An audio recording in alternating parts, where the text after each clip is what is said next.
আসসালামু আলাইকুম। ৩ কারণে ইরানকে এই যুদ্ধে আমেরিকা পরাজিত করা অসম্ভব। ৩ টা উল্লেখযোগ্য কারণ আছে। তার মাঝে ১ নম্বরটা হলো ইরানের যে সমরাস্ত্র ভান্ডার আছে আধুনিক, একেবারে সর্বাধুনিক ইরানের ব্যালিস্টিক ক্ষেপণাস্ত্র আছে, ক্রুজ মিসাইল আছে এবং শাহেদ 136 সুইসাইডাল যে ড্রোনটা আছে এগুলি সবকিছু কার্যকারিতা একেবারে প্রমাণিত এবং এগুলিতে একেবারে আমেরিকা পর্যুদস্ত হয়ে গেছে। এই যে এত কার্যকরী, এত আধুনিক একটা সমর ভান্ডার তৈরি করলো, এটা হলো ইরানের ১ নম্বর কারণ। ইরান তাদের যত মেধা আছে, শক্তি আছে, এরা সকল মেধা কাজে লাগিয়েছে তাদের এই সামরিক শক্তি, সামরিক ভান্ডার তৈরি করার জন্য এবং নিজস্ব উৎপাদন করছে। এটা ইরানের যত সামরিক অস্ত্র আছে সবগুলি নিজস্ব উৎপাদিত, নিজেদের মেধা কাজে লাগিয়ে তারা এই অস্ত্রের উন্নয়ন করছে প্রতি বছর। এটা ১৯৮০ সাল থেকে শুরু করছে। তারা জানতো যে ভবিষ্যতে তারা চ্যালেঞ্জের মুখে পড়বে এবং তাদের প্রধান চ্যালেঞ্জে ছিল আমেরিকা, ইউরোপ, ইসরায়েল। এই জন্য তারা নিজেদের সক্ষমতা অর্জন করছে সামরিক, যেটা আজকে সেই সুফল ভোগ করতেছে ইরানিরা। আজকে যে ইরানকে পরাজিত করতে পারেনি আমেরিকা, তার অন্যতম কারণ হলো ইরান নিজেদের সক্ষমতা তৈরি করছে সামরিক, নিজেদের মেধা দিয়ে এবং আমদানি নির্ভর তাদের সমরাস্ত্র ভান্ডার না। তাদের সমরাস্ত্র ভান্ডার হচ্ছে নিজস্ব, যে বিদেশ থেকে আমদানি করতে হয়। মধ্যপ্রাচ্যের দেশগুলো যেমন ইউরোপ, আমেরিকা সহ, ইসরায়েল সহ বিভিন্ন দেশ থেকে অস্ত্র আমদানি করে, অস্ত্র আমদানির উপর নির্ভরশীল। তাদের নিজস্ব কোনো প্রতিষ্ঠান নেই, নিজস্ব কোনো অস্ত্র উৎপাদন করার ফ্যাক্টরি নেই, রিসার্চ সেন্টার নেই, এগুলির জন্য গবেষণা নেই, এগুলির জন্য তারা যে তাদের মেধাকে কাজে লাগানো ওগুলি লাগায়নি। এখানে সবচেয়ে বড় সফলতা অর্জন করছে ইরান।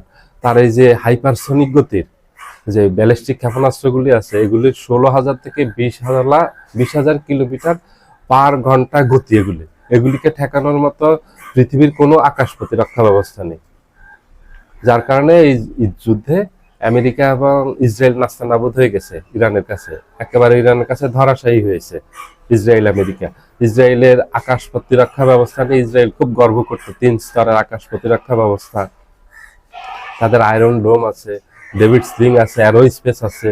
এটা ভেদ করে ইরানের প্রত্যেকটা ব্যালিস্টিক ক্ষেপণাস্ত্র নির্দিষ্ট লক্ষ্যবস্তুতে আঘাত আনছে। ইরানের এই গর্ভের আয়রন ডোম প্রতিরোধ করতে পারেনি এবং আমেরিকার অহংকার থার্ড প্যাট্রিয়ট আকাশ প্রতিরক্ষা ব্যবস্থা এবং আপনার থার্ড এবং প্যাট্রিয়ট ২টা আকাশ প্রতিরক্ষা ব্যবস্থা তাদের, এগুলি ইরানের ব্যালিস্টিক ক্ষেপণাস্ত্র এগুলি প্রতিহত করতে পারেনি। এত আধুনিক প্রযুক্তি এবং সর্বাধুনিক অস্ত্র ইরানের ভান্ডারে আছে। ইরানের শুধু আকাশ শক্তিতে একটু দুর্বল, সেটা হলো ইরানের আধুনিক বিমান তৈরি করতে পারেনি। এছাড়া নৌশক্তি খুবই শক্তিশালী, নৌবাহিনীরও আধুনিক অনেক অস্ত্র আছে, জাহাজ আছে, যেগুলির জন্য টিকে আছে এবং ব্যালিস্টিক ক্ষেপণাস্ত্র সহ, ক্রুজ মিসাইল সহ সামরিক এই জিনিসগুলিতে তারা শক্তিশালী। শুধু আকাশে বিমানটা তাদের নেই এবং আকাশ প্রতিরক্ষা ব্যবস্থাও তাদের খুবই ভালো। দ্বিতীয়ত হলো ইরান যেটার জন্য টিকে গেছে সেটা হলো ইরানের আভ্যন্তরীণ যে ক্ষমতার কাঠামো, এটা খুবই জটিল। এটা এক হাতে কেন্দ্রীভূত না, তারা তাদের ক্ষমতাকে পুরো দেশব্যাপী বিকেন্দ্রীকরণ করছে, পুরো দেশব্যাপী এই ক্ষমতাকে ছড়িয়ে দিয়েছে, এক হাতে ক্ষমতা রাখেনি। আমাদের দেশে যেমন এক হাতে ক্ষমতা, আমাদের দেশে আল্লাহ না করে আজকে যদি প্রধানমন্ত্রী অথবা প্রেসিডেন্ট নিহত হন তাহলে নেতৃত্বের সংকট দেখা দিবে। ইরানে হলো নেতৃত্বের সংকট নাই, কারণ বিভিন্ন হাতে ক্ষমতা বন্টনের ফলে তাদের নেতৃত্ব তৈরি হচ্ছে। এই জন্য খামেনি মারা যাওয়ার পরে ইরান ভেঙে পড়েনি। পশ্চিমাদেরকে যেটা অবাক করেছে, বিস্মিত করেছে, শুধু আমেরিকার প্রেসিডেন্টই বিস্ময় প্রকাশ করেনি, পুরো পশ্চিমা বিশ্ব বিস্মিত হয়েছে যে ইরান কেন ভেঙে পড়েনি। খামেনিকে হত্যা করলো ২ দফায়, গত বছর একবার ইরানে আক্রমণ করে ইরানের সর্বোচ্চ সিনিয়র সামরিক নেতৃবৃন্দকে হত্যা করলো, এই বছর খামেনিকে হত্যা করলো, আলী লারিজানির মতো গুরুত্বপূর্ণ নেতাদেরকে হত্যা করলো, রাজনৈতিক নেতৃবৃন্দকে এবার হত্যা করলো এবং ইরানের এই বছরও এই যে সেনাবাহিনীর প্রধান আব্দুর রহিম মুসাবিকে হত্যা করলো, আইআরজিসির কমান্ডারকে হত্যা করলো।